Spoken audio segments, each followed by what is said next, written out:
Mas madalas ko pa siya makitang makipag-bonding sa mga halaman kaysa sa mga tao. Sayang. Cute sana. Pero medyo weird. Pakinggan mong aking awitin na ito. Tungkol sa pag-ibig na nadarama sa'yo. Napasahuran ka ba rito? Tsaka, counted ba to as extracurricular?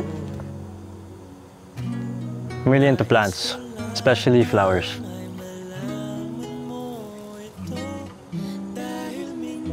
Here. Bulaklak. Para sa'yo. Ikaw lang at wala nang iba pang makakatumbas pa nitong pag-ibig ko sa'yo na totoo o pagsisilbihan ka't paninindigan. Di mo ako kailangan bigyan ng mga bulaklak. To be honest, medyo ka-dare-dare. Kader-der? Ano naman kader-der dun?